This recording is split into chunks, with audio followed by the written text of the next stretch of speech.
முருகா, என் அன்பு பிள்ளையே, உன் துணையை பற்றிய ஒரு செய்தியை நான் கொண்டு வந்து உள்ளேன்.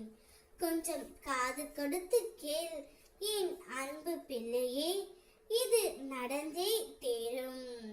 நீ எப்பொழுதும் கவலைகளால் சூழ்ந்து இருக்கின்றாய். உன்னுடைய முகம் வாடிப்போய் இருக்கின்றது.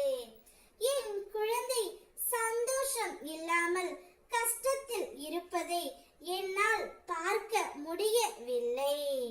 நான் என் துணை மீது அளவு கடந்த அன்பு வைத்து உள்ளேன், அக்கறையும் வைத்து உள்ளேன். இருந்தும் அவர் என்னை புரிந்து கொள்ளவில்லை, என்னை ஒரு பொருட்டாக மதிக்கவில்லை என்று கவலைப்படுகின்றாய் பிள்ளையே. என்னை உதாசீனப்படுத்தினார்களே என்ற வருத்தத்தில் நீ இருக்கின்றாய்.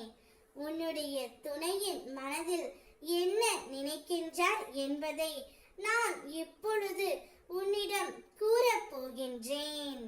உன்னை விட்டு பிரிந்து சென்ற உன்னுடைய துணை எத்தனையோ குழப்பங்களிலும் மன வருத்தத்திலும் இருக்கின்றார். அவர்களை சுற்றிய ஒவ்வொரு நிகழ்வுகளிலும் உன்னை பற்றிய ஞாபகம்தான் இருக்கின்றது. உன்னை அவராலும் மறக்க முடியவில்லை. உன்னையே நினைத்து கொண்டு இருக்கின்றார். இருந்தும் உன்னிடம் வருவதற்கும் உன்னிடம் வந்து பேசுவதற்கும் கால தாமதம் ஆகின்றது. அவர் மனதை உடனடியாக மாற்ற முடியவில்லை பிள்ளையே. அவரை சுற்றி உள்ளவர்களும் அவர் மனதை மாற்றி உன்னுடன் சேர்த்து வைக்க முடிவு எடுத்து விட்டார்கள். ஆனால் அதை மட்டும் இன்று வரை செய்ய முடியவில்லை. அவ்வளவு இறுக்கமாக உன் துணையின் மனம் இருக்கின்றது, அவ்வளவு கல்லாகவே இருக்கின்றது.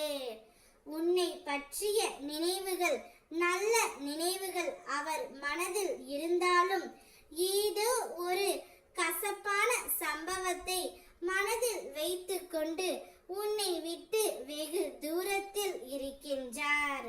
ஒரு பக்கம் உன் மீது கோபமும் மறுபக்கம் உன் மீது பாசமும் வைத்து மத்தியில் தவித்துக் கொண்டு இருக்கின்றார் பிள்ளையே. உன் மீது கோபம் இருக்கிறது தவிர வெறுப்பு இல்லை. நாளையோ அல்லது நாளை மறுநாளோ உன் வீட்டு வாசலில் வந்து உனக்காக காத்திருப்பார். அவருடைய மனம் எப்பொழுதும் மாறும் விதத்தில்தான் உள்ளது. நிச்சயம் நீங்கள் இருவரும் ஒன்றாக இணைகிறீர்கள் என்றால் மகிழ்ச்சியான வாழ்க்கையை வாழ்வாய். ஓம் முருகா.